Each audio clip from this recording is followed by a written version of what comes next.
70% of athletes go bankrupt within 3 years of their playing career. Damn. And that's something, I just want to say that one more time. 70% of athletes go bankrupt within 3 years of their playing career. So whether they retired or got cut or something happened when they stopped playing, it's a 3-year time span. And I read this in 2015, and that bothered me because I'm like, well, looking at the statistics, around 70% of the athletes in the NFL are black. So that means a large majority of those players that are filing for bankruptcy are coming from the community that I'm from. I'm on a mission for maze, no matter how long it's gonna take. I could just see it already. Give me that new Benz or the Wraith. Watching my own back where I'm from, it was never safe. Yeah. Need 100 M's up in the safe. Last chance, life a movie. Roll another one and get baked. Mix the wealth with the Gucci. Yeah, you know when I get up in it. I promise you gon' catch feelings. All you gotta do is hold it down. I told you. What's going on, everybody? Welcome to another episode of Between the Lines podcast. First and foremost, you got your host Keith here. Before we move into the episode, I just want to say thank you to all of the returning viewers, listeners, watchers, subscribers. Right? If you're new to the channel, if you're new to the podcast, please be sure to go back and watch all of season 1. Go back and watch all of the previous episodes. You can listen on Spotify, Apple Podcasts, iHeartRadio, every single audio streaming platform there is. But today we got a very, very special guest, Mike D. Sane. Right, I appreciate you, bro, taking some time to hop on the show. Thank you. And I think this is going to be a very, very important one because we was talking a little bit, off camera about just the importance of having, our type of the minorities, right, represent athletes and a lot more than just what you see on camera, but really more so what you see behind the scenes. And I thought, what better guest to have on the show than an HBCU grad, somebody I went to school with, right, somebody that's representing, a ton of athletes. So I thought to have you on the show. So I want to say thank you first and foremost. But before we dive into the convo, before we get into any of the good stuff, just real quick, give a brief intro. Tell the people, where you're from, what you got going on, and then we're going to dive right in. All right, thank you, Keith. Thank you for having me. I appreciate you much. So my name is Michael D. Sane. I am the co-founder of Divine Sports and Entertainment. I'm from the Bronx, New York. Shout out to BX. Yes, sir. Yes, sir. I went to Delaware State University. So as you once said, I am a HBCU graduate. And really, man, we've been working hard. I've been working in sports for a long time. So glad to be on your show, so it's definitely an honor. Appreciate you. So real quick, what I want you to do is just tell me before I even dive into what you do in terms of your career work and things of that sort, just kind of tell me where did your passion for sports come from, right? Tell me a little bit about your upbringing and where did that passion for sports stem from? Tell me about where that whole thing started. Got it. So really it's growing up. I've always loved sports and always played sports being young. Mm-hmm. So me too. I'm thinking at my grandmother's house, she had a basketball court in the backyard. So whenever I would go to visit, I would go in the backyard and play. So basketball was really my first love as far as when it comes to sports. And it was something that I was able to just connect with right away. I love it. As soon as I seen it, it was something that I knew that I loved. So my passion goes from childhood. I'm pretty sure I don't have too many baby pictures, but I'm pretty sure that I had the little basketball court. So in the crib. And then really what made it start to grow more was when I got to high school. I went to Teaneck High School that's in New Jersey. And I was a part of the business program, and part of the business program, we were able to take a marketing class. Love that. I believe it might have been advanced marketing. Isn't that what you got your bachelor's in, right? Correct, Business marketing. correct. And then I went on to college to do the same. So in one of those marketing classes, someone came to speak to us. I forgot his name, but he talked about a lot of the behind the scenes work that he did when it came to commercials for Michael Jordan. And he talked about the sports marketing and the business side of sports. So of course, growing up, as almost each kid, you believe you're gonna play, so in the NBA, the NFL, but as you get older, life starts to hit and you realize, all right, maybe I don't have the talent or I'm not going to be able to play at that level, but I'm going to be able to work at that level. So this might have been my sophomore or junior year of high school. And just listening to him, and it was just really, it blew me away. And I knew right then I wanted to work in sports. Gotcha. I did not know what capacity exactly what I would be doing. I've always thought sports I've always thought that it would be sports marketing, but I didn't know in what capacity exactly how and where and when. But that's really like as far as one of the beginnings of me really loving the business side of sports. Yeah, and I love that, bro, because even for me, you start off in sports even as a youngin. That's where your passion stems from. And I know for me, like when I first started playing football, I was a little older. Like I didn't play football at a very, very young age. I started in like 7th grade. I started off with flag football, but that was like my entry level to passion for the game of football, right? And then when I wanted to go to college, I'm like, you know what? I might not be able to make the league, so my mindset and philosophy was I might as well work for the league, or I might as well do something in sports. So I ended up going to school for sport management, and it's just crazy how so much, like the people that you surround yourself with, like you said for you, just you didn't know what capacity, but you had people around you just kind of telling you different things about the sports, like the behind the scenes work. It's just the impact that that the people could give us is it's intense. So for you, like when you got to Del State, right, you got your undergrad in business marketing, right? And to kind of pivot just a little bit, before you even got into the NFL, before you even got into football necessarily, you started off with boxing. So you didn't necessarily box, did you? No. You didn't necessarily box. So before you're not even being a boxer, how did you go from, wanting to know you wanted to represent sports or work in sports or marketing and start off with boxing as opposed to basketball or football or some of the average sports that anybody would do? You know what I mean? Like how did that pivot happen for you? So that's a great question. And prior to working in boxing, I actually got my degree from Delaware State, my master's degree in sports administration. So that was my way of having some type of knowledge on the sports side, because for my bachelor's, that was mainly just the business side. And then I went to go work to complete graduation for the master's. We needed an internship. And one of my good friends, that's also my frat brother, Bruce, because I'm not going to say his like full like a name, but he told me about a temp agency, and I ended up working there, and I was able to get a job with the boxing commission, with the New York State like boxing commission. That really was that was my first job working in sports, and it was really good. I was able to see all levels when it came to the behind the scenes work. I was the event coordinator, so I handled all of the medicals and licensing for each boxing match in the state of New York. So whether that's fights at Madison Square Garden or Barclays Center, I had to do the behind the scenes work. So I'm making sure each fighter was licensed before the fight. I made sure that the trainers were also licensed. Nice. Along with making sure that the fighters' medicals were up to date. Nice. So whether that meant calling different commissions throughout the other states, or whether that was scheduling fighters for their medicals. And while working there, one of my mentors, he told me, he said, hey, you work really well with the athletes. Have you ever thought about being on the representation side of sports? And that's really when I started to just dive in and like kind of see, all right, well, what does representation look like? I like that. I thought you had to be a lawyer to be a sports agent. So that's something that's not true, that many people don't know. So at the time, I thought you had to be a lawyer, so I never really even thought about that. But then when people that was close to me saying, hey, you seem really passionate, you should be on the representation side, because I was working for the commission, which was a state job. And then that's really when I just started to do research on representation, players, how they're represented, who they are represented by.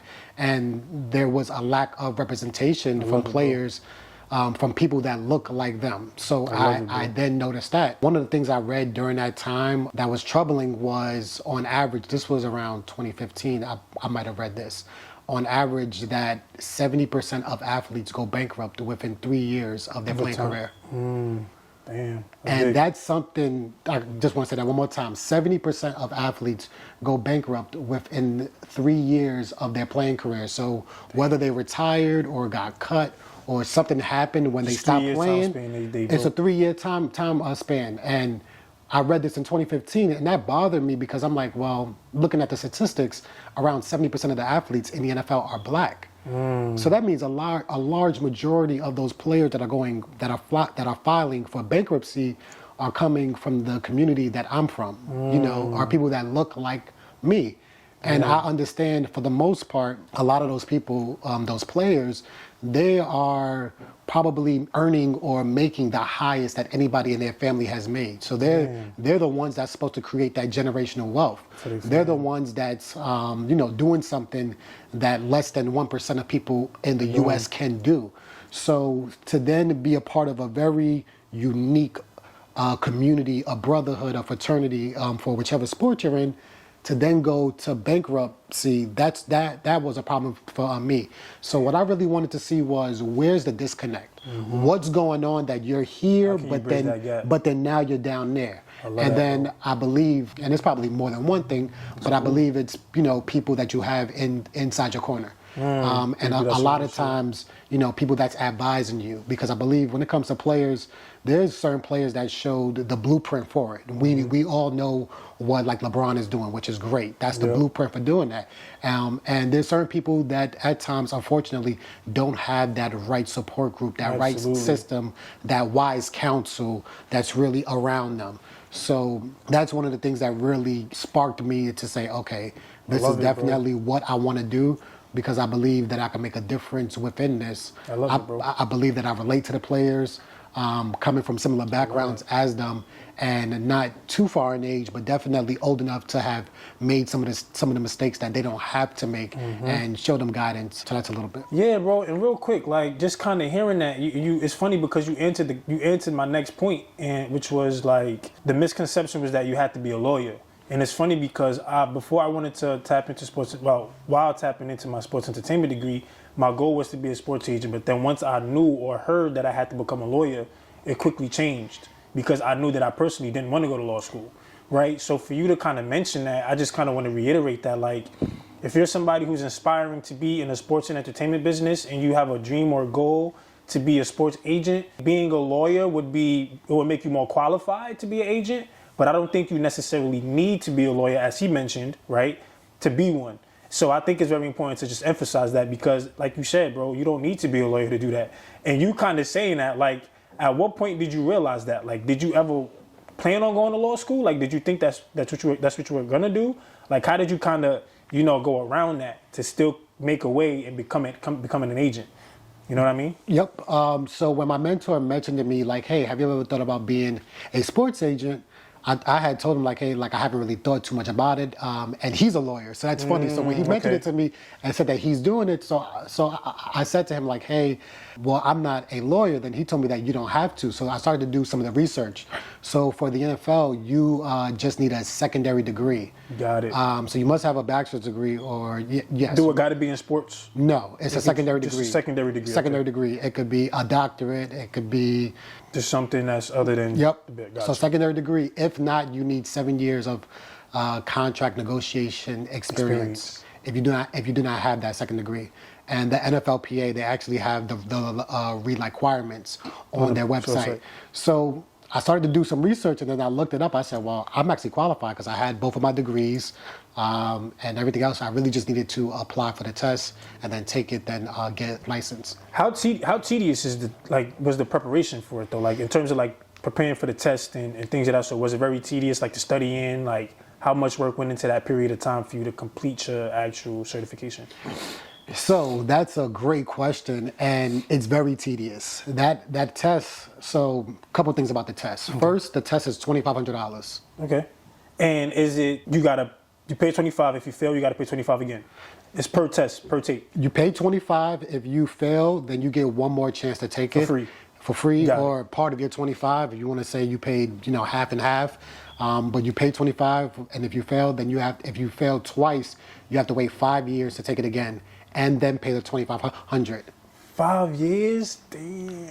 So you can't just take it each year, keep on. Damn. After 2 times, you have to wait 5 years, and the test is only offered once per year. It's in the summertime. During the time when I took it, it was in person. I believe now that they offer it online since the pandemic.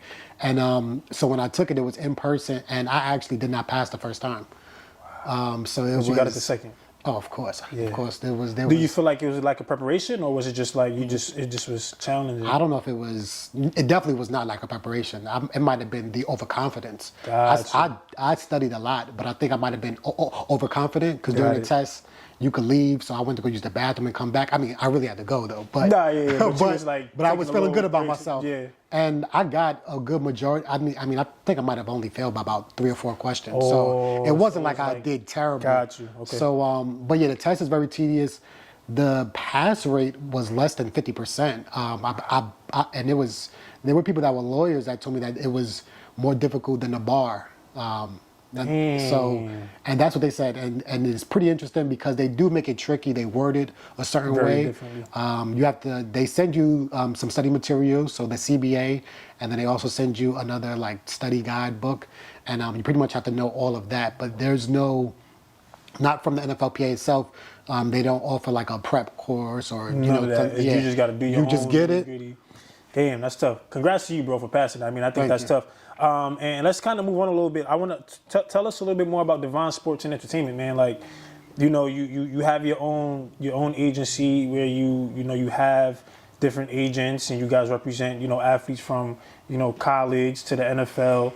I think that's pretty dope, man. So tell us about the vision of Divine Sports and Entertainment. How did it come about? Like, at what point did you know you want your own agency? Like, tell us about what you guys represent and like what you guys got going on. Yeah, so Divine Sports and Entertainment, I'm one of the co-founders. The other co-founder is Ryan Williams Jenkins. Shout out to you, Ryan. Yep, and really for us, we're a full-service agency that wanted to make sure that we represented players in a holistic way. Meaning that we want to make sure that they're able to get fed all the way around. So contract negotiations, marketing, branding, endorsement deals, but along with the mentorship and the preparation for life after sports. One of the things is the average career for an NFL player is 3 years and 2 like games. So yeah, so about 3 years and 2 games, like if you, the exact number. Yeah. So guys get drafted 21, 22, 23. So if on average, it's 3 years. If you make it past that, then that's great. 3 years, that's mostly your first contract. That's not a Because that's still contract. like the rookie contract. Correct. A drafted player is a 4-year contract. An undrafted player is a 3-year contract. So if the average career is 3 years, that means by the time a lot of these players are done, they're in their 20s. They might be 30. So for us with Divine Sports, we want to make sure that you're set up for life after sports. And the vision is to help you increase your wealth, to help you create that generational wealth, and to make sure that you're being able to leave a legacy for your family as well. I love that. So we're very selective in the people that we represent. And I think that really make y'all different. You know what I mean? And not to say, because I'm gonna be quite honest. I mean, I don't know too much about the back end of being a sports agent and like the contract negotiations and what goes on day to day. But just kind of hearing about what you guys are trying to do for those athletes, and I might be biased, or I might just kind of be saying things that I'm unaware about. But hey, man, I'm just saying how I feel. I feel like when it comes to like these top agents or these top agencies or companies or whatever the case may be, it's like you see athletes and that they're going to be stellar in a league, they're going to have great careers, but it's like they're benefiting off of their likeness, obviously, right? Because they're going to be a star. But when it comes to people like us, it's like we look past that because we know where we come from, right? That goes back to, okay, cool, I know where we come from. We come from the hood. We come from places where we wasn't that rich, we wasn't that wealthy. So to kind of hear that you guys are trying to do just more than average stuff to kind of help the athletes that you represent, I think that's what makes you guys stay different. So shout out to y'all for doing that, bro, because I would be comfortable being represented by somebody like that, right? And I'm sure that there's other companies and agencies that probably pitch that same stuff, like, oh, we care about them after college or after their careers, we're gonna set them up for wealth and all that stuff. But it's like, how often do you really see like these athletes and their agents have these long-lasting relationships? Right, you'll oftentimes see people getting fired, or you'll oftentimes see agents, end up leaving their client. It's just like a whole lot that goes into it. But for somebody like yourself and your agency, I can't see that happening because I could just hear the vision. So shout out to y'all for doing that. And another thing I kind of learned is that y'all have this Cameron Kinley, right? I think he wanted to play in the league, but he went to Navy. Right, they wanted him to go to the Navy for 5 years, and I heard that you said that was one of your biggest accomplishments, man. Just being able to represent somebody like that, being able to fight that case. Can you tell us a little bit more about that case and what went into it, and how were you guys able to kind of get him to get into the league, and getting around that whole situation? Yes. First off, Cam Kinley, he's a great person. He's, when I'd say as far as a people, he's one of the best people that you will meet. So that's what I want to first off say. And the way that situation, the way that was is that players or athletes at military academy schools, there's a law where they have to go in commission when they graduate. And it's mandatory. So like there's a mandatory law. Yes, there is, but there's provisions in place or exceptions where if an athlete is then going to play a professional sport, I believe that President Trump in 2019 passed a bill where they can delay commission to go play whichever professional sport that they are granted to play, and then go back and serve. And that's what Cam wanted to do. He said, I definitely am gonna serve, but he wanted to fulfill his dreams. As we all have dreams. His dreams was to play in the NFL. So this is actually his jersey there. Cam. Yes, sir. Yeah, that's his jersey right there. So Cam had dreams of playing, and we had a ton of road blocks. So first off, just making it to the NFL is extremely difficult. Absolutely. That's extremely difficult. So absolutely. He signed a contract with the Tampa Bay Buccaneers, and they wanted him to play. And from there, he was then told that he would not be able to play. That's what they told him. They said, no, you cannot delay your commission. And this was... And is that coming from the NFL or is that coming from like the law? This is coming from the Navy. The Navy, okay. The Navy. And it was very confusing because there was several other academy graduates that year that were allowed to delay their commission from like different schools. So it's like, well, if they can do it. Also, his teammate the year prior was able to use the provision to delay his commission. So it was very strange why he couldn't. He was a team captain. He was also the class president, and he gifted VP Kamala Harris during his graduation. So there's a lot of things that he's done, and 3.45 or 8G, PA, like a straight A student, like he was, phenomenal. So it was very strange that couldn't happen, and we, tried to request a appeal on it. We was denied, and we tried so many avenues to get him through, and then we got denied. So we worked with the NFL and the NFLPA. So they both assisted us on helping Cam, and then we also decided to take the route of making some noise. Gotcha. So if you certain times want to get things done, we tried the behind the scenes route for a couple of weeks, but then after a while we said, all right, well now let's make some noise. Let's bring this to the media. We were able to get him on Losing Track. I know he spoke with Don Lemon. Nice. I know he was on ABC. So many different networks. He was also on ESPN, and we had reached out to many people to get this story out because we didn't think that it was fair, especially since there was other academy graduates that's able to do it, and his teammate was able to do it the year prior. It didn't make sense, So with a lot of fighting, a lot of making noise, this really reached out, where we had senators from different states that were coming to vouch for him. Senator Marco Rubio. That's in Florida. He actually, said that this doesn't make any sense. That this academy graduate should be able to play, and eventually this got to the Department of Defense, and then it got all the way up to the presidential office, where we were able to do another appeal for his request, and then it was granted, and we received a letter from President Joe Biden on. Saying that that he supports Cam being able to go play in the NFL, and then to commission when he's finished. So how long did it take for him to actually get in from the moment that he was done with the Navy to the moment that he was able to actually be granted access to the league? It was from about May, and he missed a little bit with camp. He was able to go to rookie minicamp, but I believe that he missed the OTAs, and then he was able to get back by July. So I would say roughly around 2 months, but it was the uncertainty, and it was also him not being with his team, because as a rookie, you're supposed to, not really miss any days of camp. Yeah. So that's dope, man. Shout out to y'all for fighting for that. I think that's a huge story. And again, shout out to Cam Kinley, man. I think that's dope. This is actually pretty cool, man. And next thing I want to kind of mention real quick is, we talk a little bit about, again, off camera, we talk a lot about just what you see every day, right? The media, things that's put on Front Street. But there's a lot more that goes into, just sports, man. And that's like being an agent or being, being a part of somebody's team. that's doing the work that the people don't see, right? Not just being, on Front Street all the time. So like, what are some of the things that you could tell us that people don't get to see on the day-to-day, right? Just from your daily routine, right? What it takes to actually, have these conversations, to like really, you go from traveling and having conversations with parents to trying to have these negotiations, going to trying to just all of these things that people don't understand. So what are some of the things that you could tell, like just the people listening about like some of the, I don't want to say misconceptions, but just some about like the real stuff that actually goes on behind the scenes that they just would never know, right? Because again, you see all this stuff on Front Street, but there's a lot more that go into it, bro.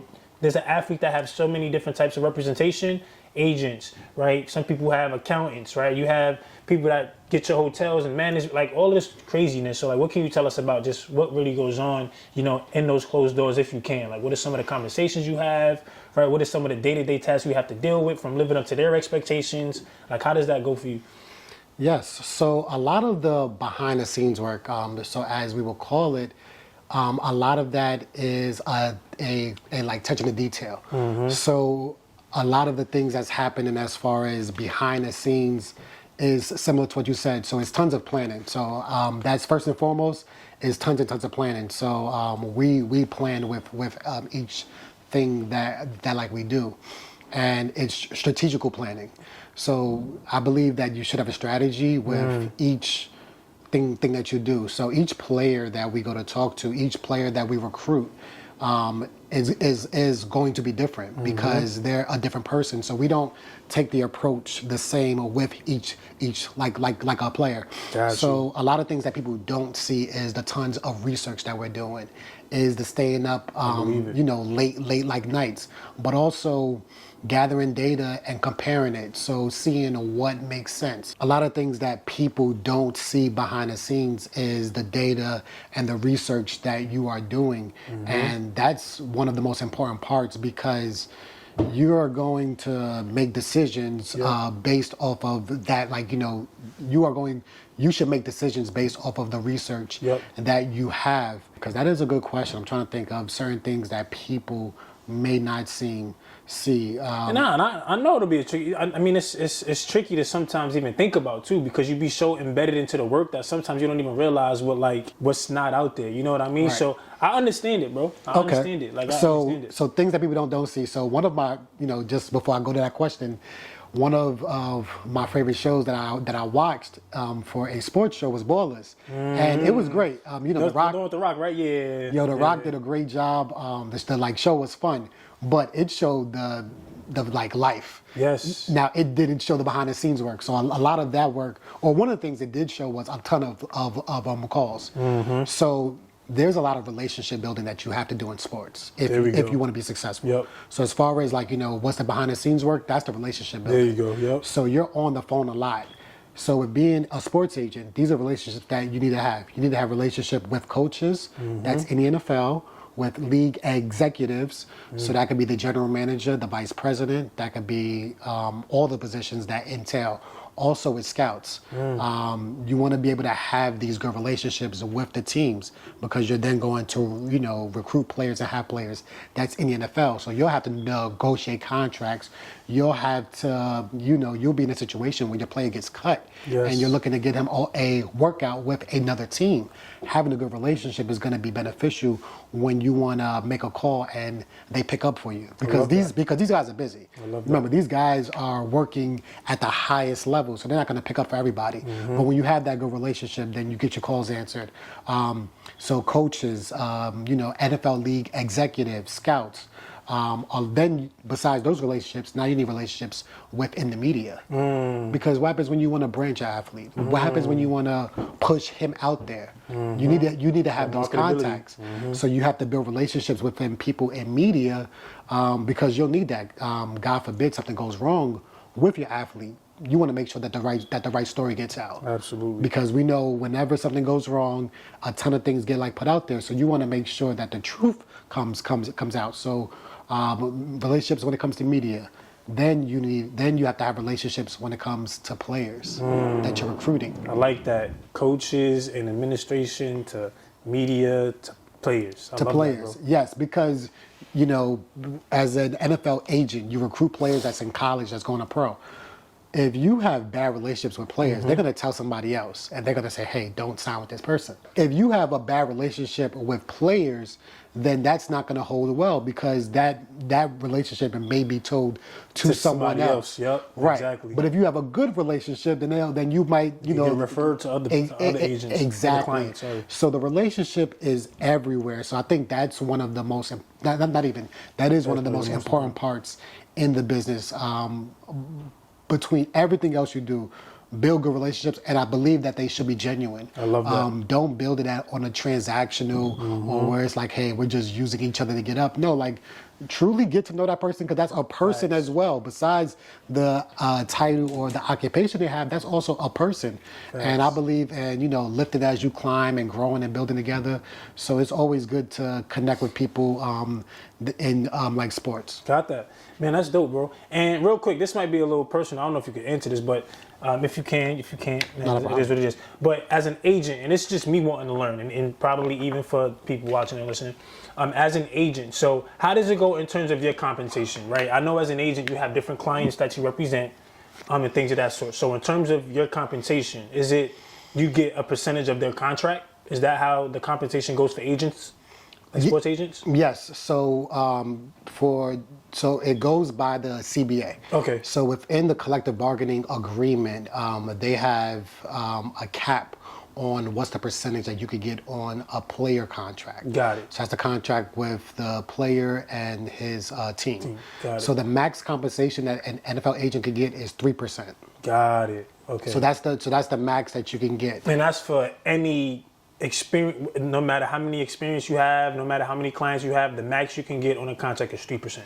Period. Yes, is 3%. Now, if you have a marketing agreement with the player, then your company could negotiate on what that percentage is. And question for you, do you focus solely on, or do your agency, I should say, do y'all focus solely on just football, or do y'all at some point gonna branch out and represent, you know, basketball and all sports? So we actually do have a like basketball client. We have Kiyomi McMiller. She's in basketball, so she's actually one of the top ranked people within the nation. And yes, we do plan to expand more. I believe that you should master one thing before you jump into a like another. But for unique situations and unique opportunities, then we will take that on. So we have basketball right now, and we are looking for some talent in different areas as far as when it comes to acting, when it comes to music. So we do have plans. Acting and music? Oh, that's tough too. We do have plans of expansion. Nice. But we definitely want to master certain things before we move on to like the next. Dope. And what has your you're gonna be getting there soon, but what has your just your career, you know, from starting back a couple years ago to just where you are now, what are some of the things that it's taught you? You know what I mean? From relationship building to just the skills that you've learned and the qualities that you have. Like, what is your career in entertainment and sports taught you to this day? You know what I mean? Like, what's going to always stick with you for? Yeah. One of the things that I believe that it's taught me the most is I believe that you should work within your passion. So I believe like the biggest lesson, and is pretty interesting how that teaches you that. But I believe that you should work within your passion. And I say that because things get difficult. And this is for if you're looking to, you know, go after your dream and everything. I believe that you should work in your passion because there will be obstacles, there will be the ups and downs, there will be the forks in the roads. And certain times when you're not passionate about something, when things get difficult or tough, unless you have that discipline, unless you're somebody that don't quit or give up on things, you're gonna just walk away from it. Absolutely. So I believe one of the things that I've learned from working in, you know, sports, from, you know, doing what I do is I'm happy that I'm working within my passion because I believe that if I was doing something else, I would not like it, and I don't know if I would have stayed with it, if I would have left. But I think one of the biggest things that it's taught me is the reward you receive for working within your passion. And some of the other things that it's taught me is that you have to be a sponge. Absolutely. I believe that you have to be a sponge and soak it up. You should never be the smartest person in a room, you know, or if you are, then you need to change rooms. You want to be able to learn from so many people. So when I first got into business, I soaked up a lot of knowledge and information because I just wanted to learn. There were so many things that I didn't know. So I believe that you're always a student in some type of capacity. You can't be the smartest person in the room, man. I think if you are, you're never gonna grow. Never. You know what I mean, so it's crazy because there's a lot of people that I know or that I've been associated with that's comfortable with that. You know what I mean? And I just kind of want to make that a point. Like, you know, if you are somebody that's inspiring, again, I always like to just give people just things that I've experienced. And, you know, so I think it's important for you that if you're listening and watching, if you're somebody who inspires to be out there entrepreneurial, even if you're just working a career, a job, a 9 to 5, whatever the case may be, this applies to everything. You have to be surrounded by people who knows more than you, so that way you're able to elevate as well, right? I think if you're in a room where you're the only person that knows the most, it's like there's no more room for you to grow. You know what I mean? So for you to even say that, I think that sponge part, that's great. And I think it's important for you to say that because not only are you saying that in regards to your career, but you're saying that in regards to everything in life. Like, it don't matter what you do, you need to learn. That's the only way you're gonna get better, right? From me doing, you know, working a 9 to 5 or teaching or doing podcasting, I study people to get better at my craft of speaking, right? You probably study some of the top agents when it comes to NFL and NBA and stuff like that to get better. So just make sure you definitely, you know, keep doing your research, bro. And I kind of want to get to this next question, bro. And it's, you know, just to kind of, you know, allow the people to really understand, you know, how to get over their challenges in their life, right? So as we spoke about a little bit before off camera, you know, you have a speech impediment, right? And I think, and let me just be the first to say this, and I want to say this on air, bro, honestly, because I want people to see this and hear this, bro. But I want to just say kudos to you, bro, honestly, because there's a lot of people who, you know, have, you know, these challenges in their life that's fearful of, you know, challenging themselves, bro, and to honestly be able to interview you and for you to just be willing to just do this knowing that you have this kind of impediment, I think that speaks volumes to who you are as a person, as a man. So I just want to be the first to say, bro, thank you, I appreciate it. You know, I truly, you know, admire that, bro, honestly. Like, that's really, you know, motivating me to just get better at everything, you know what I mean? And it's because I'm one of the individuals who I learn from everybody, bro, no matter who they are, what they do. I like to learn, like you said, you know what I mean? And just kind of watching you, I'm learning a lot about, you know, just agency, NBA, NFL rules and all of these things, but I'm just learning more about character things, right? How to be able to kind of just get through the challenge, how to be able to just persevere through anything. So again, bro, I just want to say, and I wanted to say it on air so that people could listen and watch this and know that I want to give you your flowers because that's not easy, bro. It's not easy to get up here and be on camera while you have that. So kudos to you, man. And I truly appreciate you for getting on, you know, even having that impediment. So just kind of tell me though, and the people, like, how do you know, I know you go to therapy for it. I know obviously you have your things that you do to kind of, you know, cope with it and things like that. So how do you mentally prepare, especially when it comes to your workplace, to, you know, just personally conversations and friends, you know, like how did you cope with that? Like at what point were you comfortable with it? At what point were you able to just kind of deal with that? Like what are some of the things that, you know, you've been doing to kind of really maneuver, you know, around that? Got it. Thank you. I appreciate it. So one of the things I want to talk about before, so it's answering that question, is I believe, I forgot the statistics, but I believe about 1% of people, I don't know if it's the U.S. or the world, have a speech impediment. Mm-hmm. And one of the things is that I stutter. So of course, people that know me, they've known this for years. Since I was a young kid, I've always stuttered. And of course, growing up, you know, you get teased by it and everything. Of course. So you learn coping ways, or you learn ways to deal with it growing up. And when it came to working on a professional level, the first agency that I worked with prior to starting Divine Sports, one of the guys said, hey, you know, you have a speech impediment, and I know that you're not nervous or that you're not lying, but it may come across as that when you're talking to families, when you're talking to parents, or when you're talking to players. So I think that you should go and get some help and, you know, go to speech therapy. And to tell the truth, I never thought about going to speech therapy because throughout high school, college, it's always been fine. But going there taught me a lot, and I recommend it for anybody. Yeah. Going there taught me a lot because there were certain crutches that I would use when it came to speech that I don't use, and one of them was trying not to stutter or anything. Yeah. And one of the things that my therapist taught me was you want to be an effective communicator. So are you effectively getting your message across with stuttering or without stuttering? So that's one of the things that I've always, said, all right, well, if you stutter, then keep on speaking.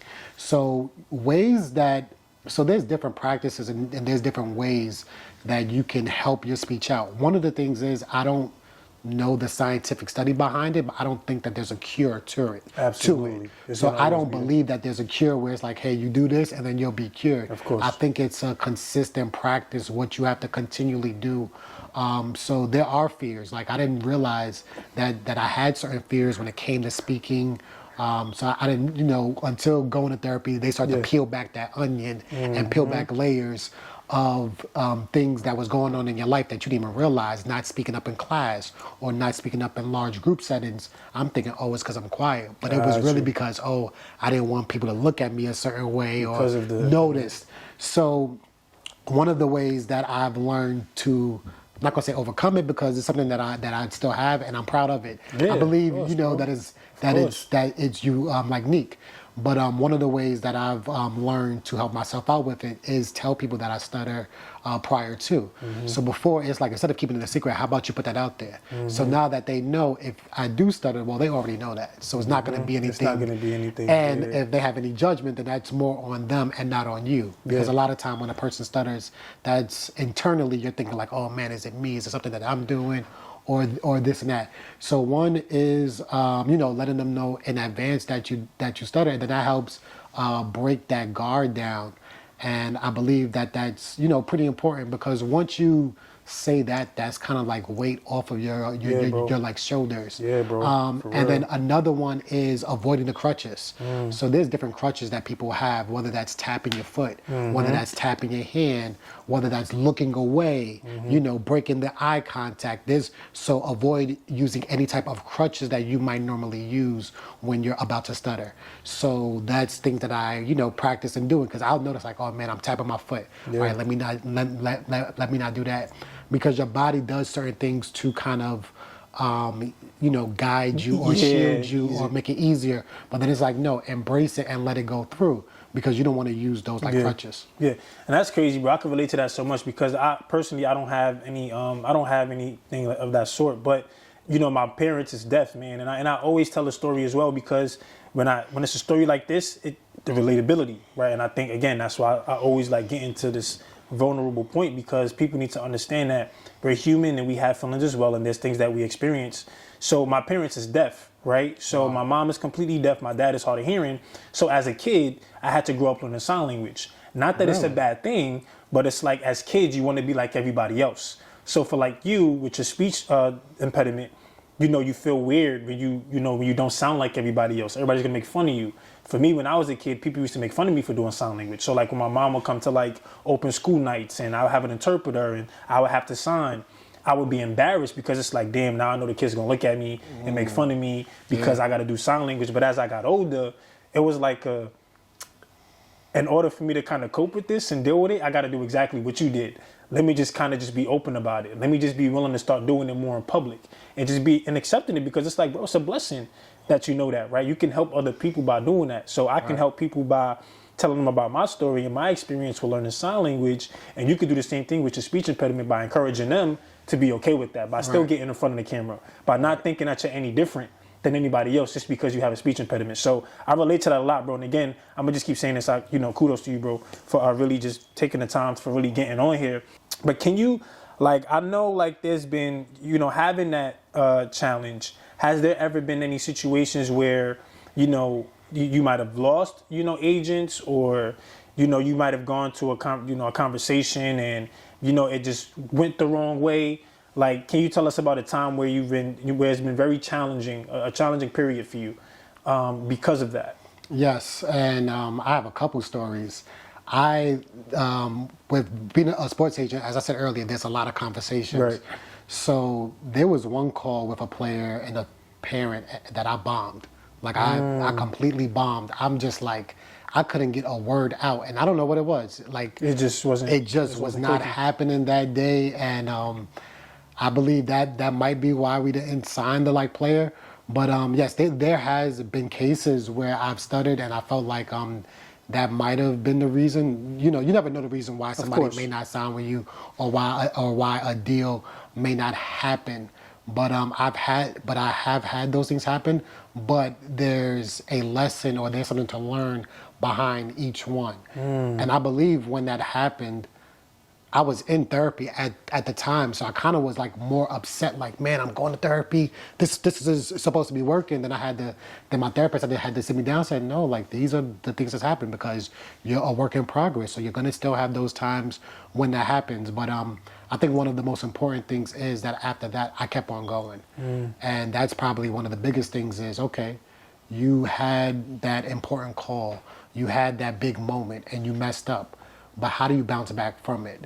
And one of the things with my speech, I think that's pretty much helped me was, you know, being younger and having this disability, but also having to overcome and go through life with it, growing up in New York with it, going to high school, college with that. I believe that's something that helped me because I was always somewhat behind the table, or always at a somewhat disadvantage than everyone else. So I had to kind of compensate and make myself better in a certain way, or in a different way. So I think younger that it helped me out, but then also being older in situations, it helped me because one of the things is people would tell me like, hey, have you ever thought about like not doing what you do because you have to talk to so many people. You got to do presentations with families. You got to, you know, talk to players and do this and that. But then I said, you know what? No, I said, if you have a weakness, I believe that you should make that a strength. And I believe that if there's something that scares you, like public speaking, if there's something that scares you, then you should actually go and do that because that's how you overcome that fear. And what I really wanted to do was not let fear hold me back. I have a passion when it comes to working in sports. Like, this is something that I love to do. I wake up thinking, how can I help out my players, my clients? How can I help their families? You know, what are some calls I can make? You know, like what am I supposed to be doing? So I would hate for something to then, you know, put fear and doubt in my abilities to do work, or for me to stop doing something because of the speak. So I believe just myself with doing it. And even when I talk to the players, like I let them know, and I let them know like, hey, I'm developing. So when we have these conversations with players, and I tell him like, yo, you have to get better here. You have to get better there. And not so much on the field. That's what their coaches and trainers is for. But I'm talking about off the field, when it comes to life, when it comes to being on time for a like business meeting or professionalism or certain things. When we're talking to our players and, you know, helping them improve when it comes to them as an entity, as a business, and we say, hey, we want you to improve on this, improve on that, we're also practicing what we preach. Because I can't tell you that, but then I can stutter because it's a disability, so it's a little different. It's different, but I get what you're saying. I'm also showing you that if I have a weakness, that I'm going to work on that. So if you have a weakness, then you should as well. I'm gonna practice what I preach. So we're not telling anybody to do something that we would not do. And I think kind of helps them out when they're like, man, you know, he's really telling the truth.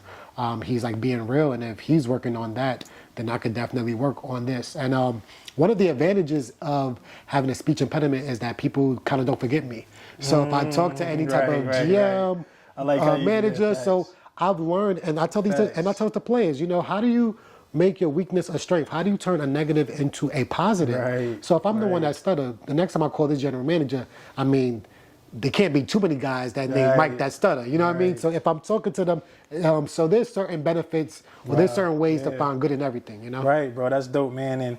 And as an agent, though, real quick, you know, having your own agency, Divine Sports and Entertainment, like, how do you know, like, you guys have your vision and things of that sort? How do you know when a client, or a client is best fit for that, right? Aside from their talent, right? I'm sure you guys also look for things in a person, right? You don't just look at, you know, what they could do on the field or in a court or whatever the case may be, but there's some things you look for just for them as people. So, you know, how do you guys choose and dictate, you know, who's the best to represent Divine Sports and Entertainment? Like, what are some of the things you look for in some of your clients? And that's a great question. So for us, one of the things that I believe is you need a strong foundation for anything to last. Absolutely. This building that we're in has a foundation, and that's what's keeping us here.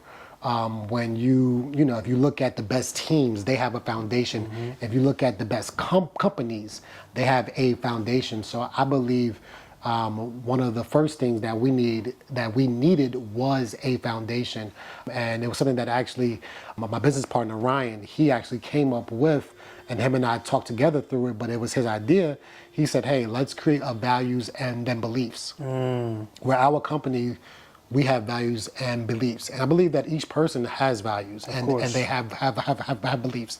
For your question, it's how do we choose who we sign, and for us, it's part of our values, and it's if this player or if this person aligns with our values and beliefs. Right. So on our website, we also have cards that we give out, but we have 10 values and like 10. So we have 10 values and beliefs. And we go through them with each player that we talk to. So we'll go through our values and then beliefs, which is positive affirmations. And we believe if, these align with you, then we think it's going to be a good fit. If it doesn't align, then we believe that it's not going to be a good fit, no matter how great the talent is. And I believe that when it comes to anything, if you have a relationship with a person, and y'all have two different sets of values, then you're gonna clash. But if you're on the same page, then you're gonna align more. So for us, yes, we want talent when it comes to that, but we also want people that lines up with our values and then beliefs, because then the work that we're doing, we're able to do it at full capacity. Because if we're working, doing things behind the scenes, and then we bring this opportunity for you, or we're telling you to do this because it's good for your career, or we're guiding you in this direction. If we're not aligned up, then there's going to be a lot of clash. There's going to be a lot of friction. But if we're lined up, then you're trusting us with the advice that we're giving you. And we want this to not be transactional. I mean, to tell the truth, if we did not have to sign a contract, then like we like wouldn't. That's really just for like paper, just to have on file. If legally that we didn't have to do that, then we would. And I also believe when it comes to who we represent, besides values and beliefs, besides them being a good player, who is somebody that I believe that I could just be like period. It's bigger than just a transaction. Can I want to be able to invite every single client that I represent over for like Thanksgiving to be with my family. Not just for y'all to be together, but who do I want to have around my family? And I believe it's vice versa. If you're an athlete, how can you sign someone to represent you that you wouldn't invite over for like Thanksgiving, or you wouldn't invite over to a family cookout?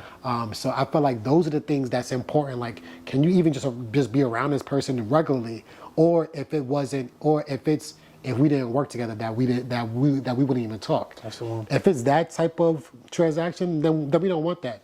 I want it to be that if I'm having a like cookout throughout the summertime, and I know that you in town, so yeah, come by. Or if I'm down there visiting you, it's like, yeah, we wouldn't want to have him over for dinner. So yeah, I believe that there's so many important parts. So it's not just when it comes to talent, but we're looking at the character. We're looking at people that we believe that's going to be leaders in their communities, that's going to be trailblazers. Because I believe it's very important. One of the things, like I said from the beginning, is that we want to help guys sustain generational wealth. Absolutely. Like, how do you sustain this, and how are you able to leave a legacy and give back to your community? Because it's lift as you climb. With Divine Sports, one of the things is, and we tell players this, the reason why it's beneficial for you to hire us, besides the great work that we do and the results that we've proven and have shown, but we're also going to be able to hire people within the agency. So you're helping build a community, because while we're building the agency up, we're building people from the community. So there's so many levels when it comes to working together and building your community up. That's extremely important. Man, I love that, bro. Shout out to y'all. I love that answer, bro. I truly do. And real quick, I think this just something that I want you to just bring light to it, right? The NIL, right? Name, image, and likeness. That's been a big thing for the past couple I forgot what year, don't quote me, I'm not too sure, but a couple years ago. 2020, I believe. 2020, the athletes were not able to, make money off of their... 2021. 2020. Yeah, don't quote us. I'm not too sure. I should have figured that out, but very recent. Athletes were not able to get, paid off of their name and images and likeness. So can you just kind of, enlighten us about what the NIL is and how do one benefit from it? And if you have any opinion on, or if you have a thought, is there any negative to it, right? So just tell us what's the benefits of it, and if you have anything that you want to throw in it that might be a con because of the NIL, like what can you say about that? Yep. So the name, image, and likeness, which is the NIL, that's for college athletes and now high school athletes as well, for them to monetize off of those like three things. And I believe it's great. It's long past due. For years, colleges and universities, they've benefited and made tons of money from TV contracts, from endorsements, from donors, from sponsorships.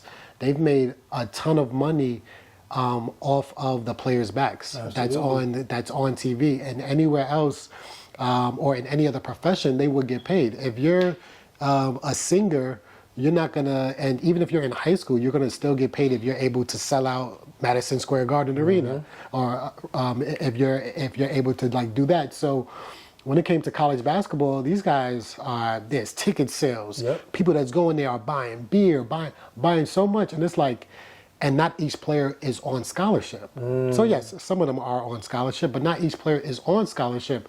So this was created where players now can earn money from their likeness. So they could have a clothing line, they could be a part of a commercial, they can, be promoted in any, well not in any, but they can be promoted in a positive way, but also to make money from that. And one of the biggest benefits is a lot of, players, unfortunately, speaking on the football side, they don't come from high... Right. They don't come from, rich families. They don't come from that where they have a ton of money. So it helps out a lot of them that truly need it. And of course, with anything, there's pros and cons. There's there's definitely the benefits. Probably the schools might be upset because certain could compete more.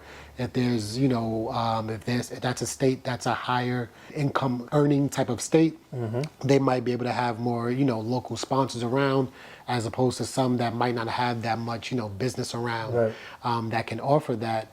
So, so probably some of the cons that people may see, or some of the schools, is, hey, well, this school has a competitive added advantage because they're in a wealthy state, as opposed to us, we don't have that much. So there might be some of those, but then there's also ways that it can be used in a negative way to induce a player to go to that school, which is not supposed to be. A player is not supposed to be induced to go to a school from the NIL, like Stan points. So that there's a possibility that can happen as well. And then also, since it's new, there's going to be a lot of learning to it. A lot of learning from the companies, from the players, from the schools, what's allowed to what's not. So I do see throughout the years for the NIL rules to change throughout time as they see that this worked, but this did not work, or there was a loophole around this. So I do see a lot of back and forth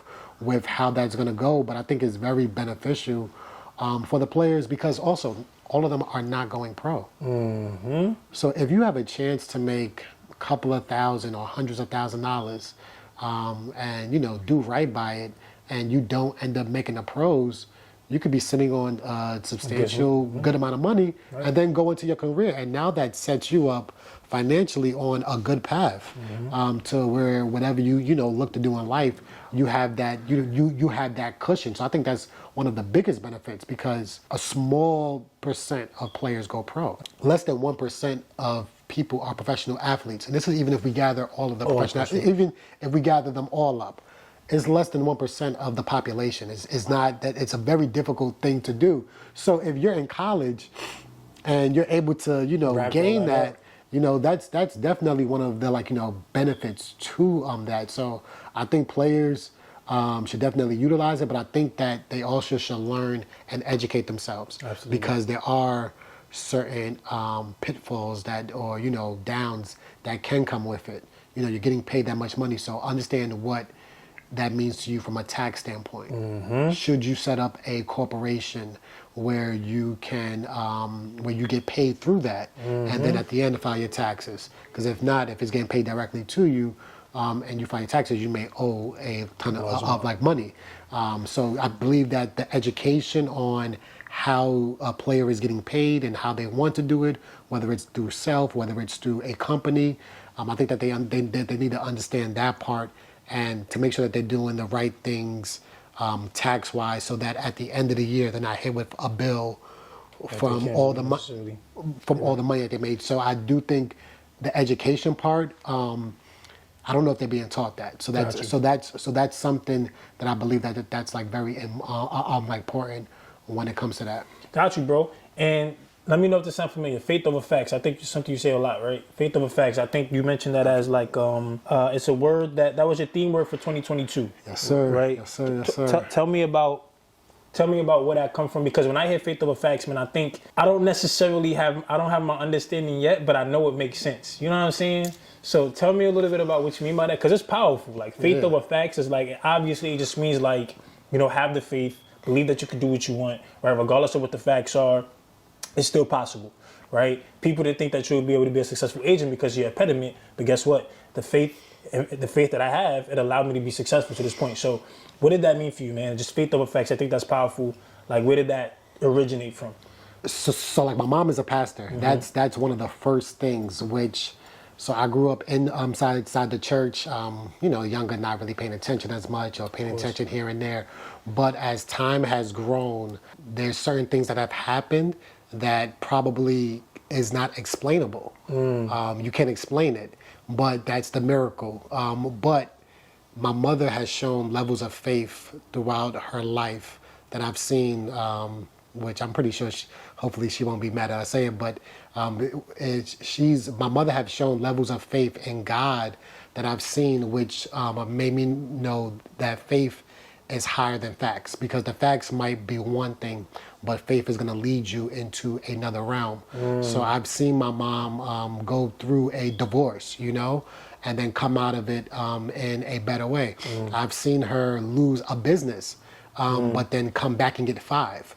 So some of the facts that might be there, or some of the facts that might be shown, faith is going to overcome those facts. When I say faith over facts, so that's probably the origins of the faith over facts is coming from a spiritual family. But then also just throughout my life, if you look at some of the statistics, being a black man, when it comes to incarceration rates, when it comes to success rates, I believe a lot of things that's happened throughout my life is why I say the faith over facts.